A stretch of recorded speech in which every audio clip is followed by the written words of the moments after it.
ज्यादातर लोगों की जिंदगी हॉस्पिटल में बच्चे के रूप में शुरू होती है, पर मैं नहीं, नो सॉरी, मेरी जिंदगी भी हॉस्पिटल में शुरू हुई, पर एक अडल्ट के रूप में। मेरी आंखें खुली हॉस्पिटल में, मुझे कुछ ठीक से दिख नहीं रहा था, लग रहा था किसी ने जोर से मुझे मारा हो। उठ गई वो, फाइनली उठ गई। मेरे आसपास नर्सेस और डॉक्टर्स की भीड़ लग गई, सब मुझे एग्जामिन कर रहे थे। क्या क्या चल रहा है? तुम बता सकती हो तुम कौन हो? मैं हूँ, और कौन होंगी मैं? इंग्लैंड की रानी। तुम्हारा नाम क्या है? मैंने कोशिश करी अपना नाम याद करने की, पर याद नहीं आया, बल्कि मुझे तो कुछ भी याद नहीं था। ऐसा लग रहा था जैसे मेरे दिमाग में धूल भर गई हो। आखिर मेरा नाम क्या था? हाय, मैं हूँ हार्पर। हाँ, मैं अपना नाम अब जानती हूँ। और एक दिन मैं हॉस्पिटल में उठी अपनी पूरी याददाश्त खो के। पर मेरी क्रेजी स्टोरी सुनने से पहले लाइक और सब्सक्राइब करें। वैसे मेरी तबीयत बिल्कुल ठीक थी, सिवाय अमनीशिया के। डॉक्टर ने मुझे मेरा नाम बताया, कहा कि मैं 18 साल की हूँ और कहा कि मेरे एक्सीडेंट के बाद से मैं 2 हफ्ते से कोमा में हूँ। पर आगे जो उन्होंने कहा उससे मेरी दुनिया पलट गई। तुम्हारे दोनों पेरेंट्स जेल में हैं। मुझे यकीन नहीं हो रहा था, मैं किसी क्रिमिनल की बेटी हूँ। मुझे लग रहा था चीजें इससे बुरी हो नहीं सकती, लेकिन डॉक्टर ने मुझे निकाल दिया, मतलब रिलीज कर दिया हॉस्पिटल से। तुम्हारे कोई दोस्त या फैमिली मेंबर मिलने नहीं आए तो तुम्हें अपने आप मैनेज करना होगा। पर ये सब मैं करूँगी कैसे? मुझे तो अपना नाम तक याद नहीं था। तुम फिजिकली और मेंटली ठीक हो तो जल्दी तुम्हारी याददाश्त भी वापस आने लगेगी। ये रहा तुम्हारा सामान, और मैंने कैब बुला दी तुम्हें घर छोड़ने के लिए। वहीं पर तुम्हारी बिल भी भेजेंगे। Now good bye. और उसने मुझे धक्के मार कर निकाल दिया। क्या बात है? उम्मीद थी कि मैं कोई अजीब सी लूजर टाइप की लड़की नहीं होंगी। मतलब सीरियसली, ऐसा कौन है जिसका कोई फैमिली मेंबर या दोस्त मिलने नहीं आता? घर जाना छोड़ो, मुझे ये पता करना था कि मेरे पेरेंट्स कौन है, नाम क्या है, वो मुझे जवाब देंगे। मैंने नजर घुमाई अपने सामान की तरफ, जिसमें रखा था एक पर्स। मैंने देखना शुरू किया इस उम्मीद में कि शायद कुछ याद आ जाए, लेकिन ऐसा लग रहा था किसी और का सामान देख रही हूँ मैं। मुझे मिला एक फोन, वॉलेट, चाबियाँ और चॉकलेट बार। यम। मैंने फोन ऑन किया, पर उसे अनलॉक करने के लिए पासकोड चाहिए था। मैंने कुछ कॉम्बिनेशंस ट्राई किए, पर कोई काम नहीं किया। और फिर मेरा फोन लॉक हो गया क्योंकि मैंने गलत गैस कर लिया था। और तभी एक ब्लैक मर्सिडीज अचानक मेरे सामने आकर रुकी। एक बहुत ही क्यूट से लड़के ने खिड़की से बाहर देखा और मुझे देखकर एकदम हैरान हो गया। हार्पर, ओ माय गॉड, तुम ठीक हो? मैं कब से तुम्हें ढूंढ रहा हूँ। कौन हो तुम? मुझे अमनीशिया है। वो कार से बाहर कूदा और मेरे पास आया। सच में? तो सच में तुम्हें कुछ याद नहीं? नहीं, यही तो अमनीशिया होता है।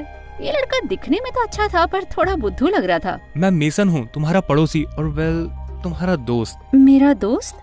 मेसन ने अपना फोन निकाला और एक फोटो दिखाई जिसमें हम दोनों मुस्कुरा रहे थे। साथ में अच्छे लग रहे थे हम। तुमने अपने पेरेंट्स से बात की है? अभी तक नहीं, मेरा स्टूपिड फोन लॉक हो गया और मुझे उसका पासवर्ड याद नहीं आ रहा। मेसन ने अपना हाथ मेरे कंधे पे रखा। उसकी चिंता मत करो, मैं हूँ ना। और तभी ऐसा लग रहा था जैसे म्यूजिक बजने लगी हो, आसमान खुल गया और तेज रोशनी मेरे सर पे हो, मेरे आसपास तितलियां नाचने लगी हो। मैं अजीब नहीं थी, मेरा एक दोस्त था और वो बहुत क्यूट था और उसकी खुशबू बहुत अच्छी थी। मेसन ने कहा वो मुझे घर छोड़ेगा। मैं अपने पेरेंट्स से मिलना चाहती हूँ, पर पता नहीं वो कौन सी जेल में है।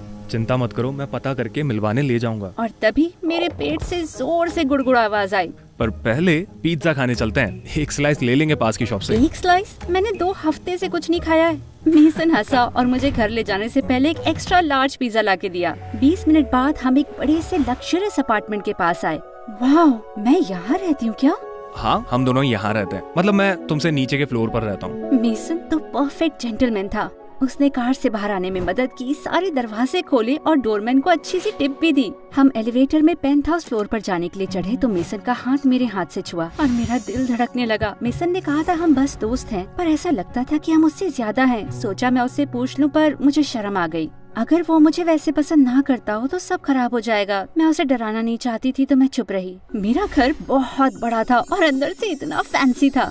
महंगा फर्नीचर, बढ़िया सी पेंटिंग्स और इतना सुंदर शैंडलियर। दीवार पर एक फैमिली पोर्ट्रेट था जिसके आसपास गोल्ड का फ्रेम था। मैं उसके सामने रुकी। देखकर मेरे पेरेंट्स अच्छे लोग लग रहे थे। मेसन, मेरे पेरेंट्स का नाम क्या है और वो जेल में क्यों है? अचानक वो बहुत अनकंफर्टेबल हो गया। मिस्टर और मिसेस बैरिसन ने कुछ इलीगल काम किए थे, पर मुझे ज्यादा नहीं पता। I am sorry. फिर मेसन ने कहा उसे जाना होगा और मैं अपने घर में अकेली पड़ गई। मैं इधर उधर चीजों को छूते सूंघते घूमी, सोचा कि शायद कुछ याद आ जाए, पर कुछ काम नहीं आया। मैंने अपना फोन अनलॉक करने की फिर कोशिश करी, पर नहीं कर पाई। मैं बहुत थक गई थी। फोन को ड्रेसर पे रखा और सोने चली गई। अगले दिन मेसन मेरे घर पर आया। इतना हैंडसम लग रहा था वो, उसकी काली काली आंखें, मूवी स्टार जैसे बाल। तुम्हारे लिए कुछ लाया हूँ। उसने मुझे पकड़ाया उसका गिफ्ट। मैंने रैपर फाड़ा और देखा अंदर एक फोन था। तुम अपना फोन अनलॉक नहीं कर पा रही थी तो नया फोन लाया हूँ। और मेरे बेस्ट लोग लगे हैं तुम्हारे पेरेंट्स का पता लगाने के लिए, उन्हें जल्दी ढूंढ लेंगे। मैंने कूद कर उसे गले लगा लिया। कितना अच्छा था वो।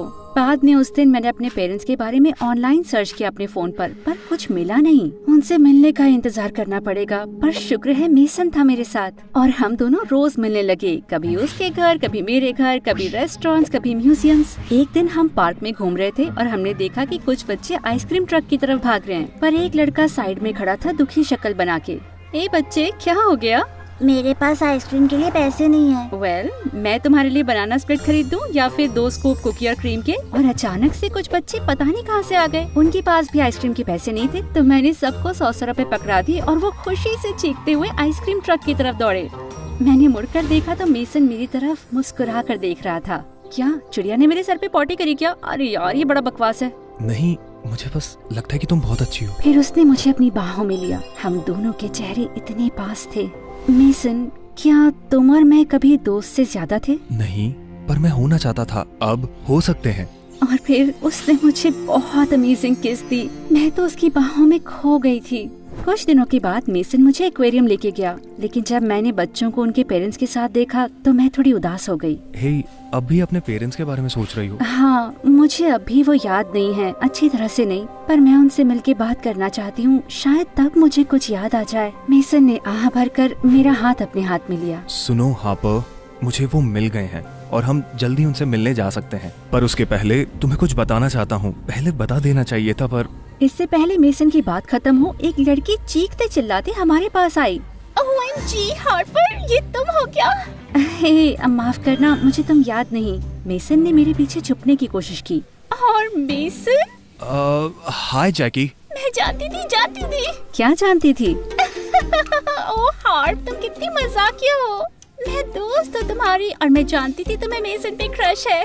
उससे नफरत करने से पहले तक तो था। तुम्हारी दोस्ती कैसे हुई? मेसन का चेहरा तो टमाटर की तरह लाल हो गया। मुझे कोई आइडिया नहीं, तुम क्या कह रही हो? तुम उसे मेसन द मैनियक बुलाती थी और उसका सर फोड़ना चाहती थी अपनी लाइफ बर्बाद करने के लिए। तुमने उसके घर पे स्प्रे पेंट किया, उसकी कार को चाबी से नोच दिया और खिड़की से ईंट फेंक दी। तुमने एक वेबसाइट बनाई जिसमें 1000 रीजन दिए थे उस पे विश्वास न करने के। क्या?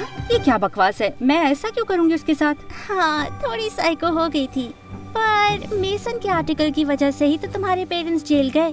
तुम पागल हो क्या? मेसन मेरे साथ ऐसा कर ही नहीं सकता। बताओ उसे। मेसन ने आंखें झुका ली। हार्पर, मैं समझा सकता हूँ। कोई बात नहीं मेसन, मैं दिखा देती हूँ। जैकी ने अपना फोन निकाला और मुझे एक आर्टिकल दिखाया जिसमें हेडलाइन थी, विस किड जर्नलिस्ट ने क्रिमिनल कपल को जेल में डाला। वो जर्नलिस्ट था मेसन और वो कपल थे मेरे पेरेंट्स और उनके नाम थे मिस्टर एंड मिसेस स्मिथ। मेरे पेरेंट्स की फोटो के नीचे एक वीडियो का लिंक था। कांपते हुए मैंने उस लिंक पर क्लिक किया। उसमें पुलिस मेरे पेरेंट्स को गिरफ्तार करके अपार्टमेंट से बाहर ले जा रही थी और बहुत सारे रिपोर्टर्स फोटो ले रहे थे, क्वेश्चंस पूछ रहे थे और मेसन उनके सामने खड़ा था मुस्कुराते हुए।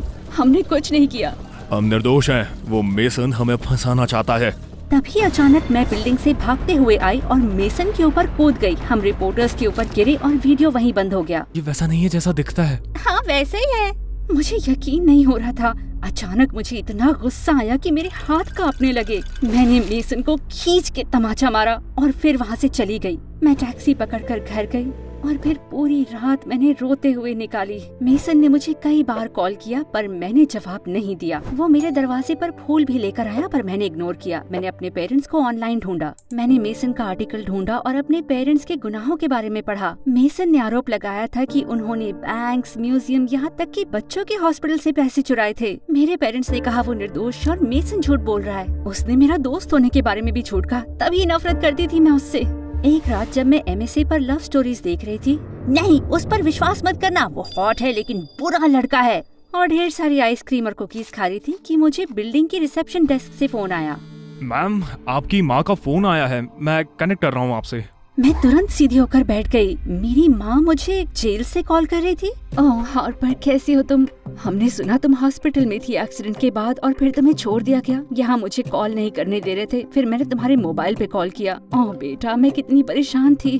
मॉम, कहाँ हो आप? मैं आपसे मिलने आ सकती हूँ? अगले दिन मैंने मॉम से मिलने के लिए विजिट शेड्यूल कर ली। मैं उनसे मिली एक बड़े से कमरे में जहाँ दूसरे कैदी और उनके परिवार भी थे। यकीन नहीं होता तुम यहाँ आ गई। तुम्हारे डैड भी आना चाहते थे पर उन्होंने एक इनमेट से लड़ाई कर ली और अब उन्हें 1 हफ्ते तक विजिटर्स अलाउड नहीं। तुम्हें कितना मिस किया है मैंने बेबी। अचानक मैं फूट फूट के रोने लगी। मॉम, मैं बहुत कंफ्यूज्ड हूँ। एक्सीडेंट के बाद मेरी याददाश्त खो गई। क्या तुम्हें कुछ भी याद नहीं है? नहीं, कुछ भी नहीं। मुझे बस पता है कि आप लोग जेल में हो क्योंकि मेसन ने कहा आप लोगों ने इतने गंदे काम किए। मेसन? उस लड़के का तो मैं गला दबा दूंगी। वो नहीं होता तो हम जेल में नहीं होते। वो बुरा है हार्पर, उसकी बात पर यकीन मत करना।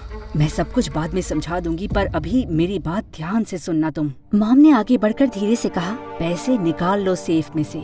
कौन सा सेफ? मेरी अलमारी के पीछे एक सीक्रेट कमरे में है। तुम्हारे डैड और मैं वहाँ बिजनेस के लिए पैसे रखते थे। तुम बहुत छोटी थी इसलिए तुम्हें बताया नहीं। मैं चाहती हूँ कि वो पैसा लो और तुम हमारी बेल करवाओ।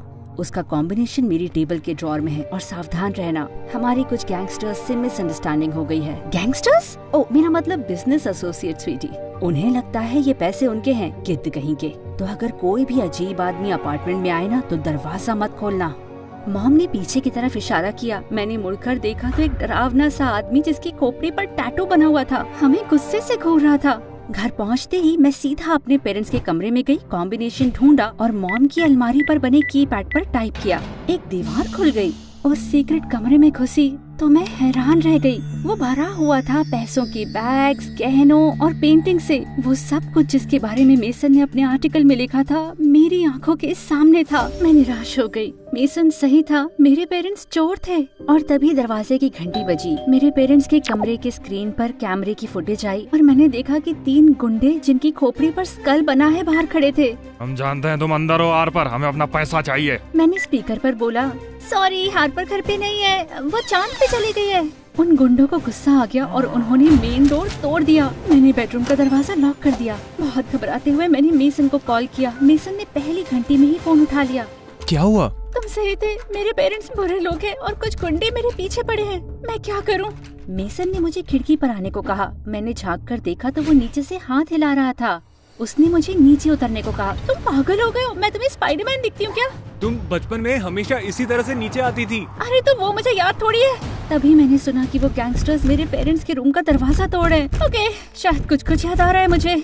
कम ऑन, तुम ये कर सकती हो, मैं हूँ ना। किसी तरह मेसन के शब्दों से मुझे कॉन्फिडेंस मिलने लगा। मैंने सांस भरी और नीचे उतरने लगी। अचानक मेरा हाथ फिसला और मैं गिरते हुए चीखने लगी, पर मेसन ने मुझे एकदम टाइम से पकड़ लिया। उसने मुझे अंदर खींचा और हग किया। तुम ठीक हो हार्पर, अब सेफ हो। ओके कूल, ये बहुत अच्छा है। तुमसे इतनी अच्छी खुशबू कैसे आती है? एकदम फ्रेश धुले कपड़े जैसी।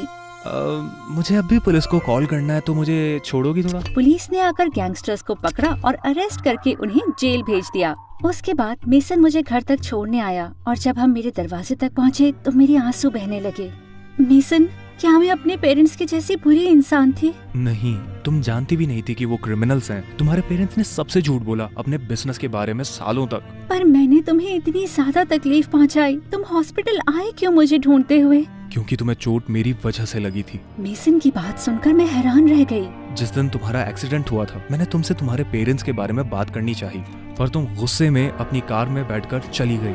अगले दिन पुलिस को तुम्हारी कार एक गड्ढे में गिरी मिली और उन्होंने कहा कि तुम गुमशुदा हो। मेसन ने मुझे एक फोटो दिखाई जिसमें मेरी कार गड्ढे में थी और मुझे कुछ याद आने लगा। शायद मुझे कुछ याद आ रहा है। बारिश हो रही थी, मैं बहुत तेज गाड़ी चला रही थी और मैंने कंट्रोल खो दिया। मुझे याद है कि मैं कार से निकली थी मदद मांगने के लिए, पर उसके बाद सब कुछ धुंधला है। हार्पर, न जान पाना कि तुम्हें क्या हुआ है या तुम कहाँ हो मेरे लिए बहुत मुश्किल था। फिर तुम मुझे हॉस्पिटल में मिली और तुम बदल गई थी। तुम्हें कुछ याद नहीं था और सबसे इम्पोर्टेंट बात, तुम मुझसे नफरत नहीं करती थी। मुझे तुम्हें सच बता देना चाहिए था, पर बताना मुश्किल होता जा रहा था क्योंकि मुझे तुमसे प्यार हो गया था। तुम्हें मुझसे प्यार है? मुझे हमेशा से तुम पसंद थी। झूठ बोलने के लिए माफी चाहता हूँ। मैं समझ सकता हूँ अगर तुम मुझसे कभी ना मिलना चाहो। मैं तुमसे प्यार करता हूँ, पर तुम और तुम्हारे परिवार के बीच में नहीं आना चाहता। मेसन जाने लगा और अचानक मेरा फोन बजा। मैंने देखा तो कॉल जेल से आ रही थी। शायद मेरी मॉम होगी। उसे जाते देख मेरे दिल में दर्द हुआ। मुझे चुनना होगा, या तो मैं अपने पेरेंट्स की मदद करके उन्हें जेल से निकालूं ताकि वो फिर से गैर कानूनी काम शुरू कर दें, या मैं अपनी जिंदगी का रुख बदल सकती हूँ। मैंने अपना फोन अपनी जेब में रखा, भाग कर गई और मेसन का हाथ पकड़ा। चलो पुलिस को जाकर वो सबूत दे दें जो मुझे कमरे में मिले। मैं चुनती हूँ अच्छा इंसान बनना, मैं चुनती हूँ खुश रहना, मैं तुम्हें चुनती हूँ।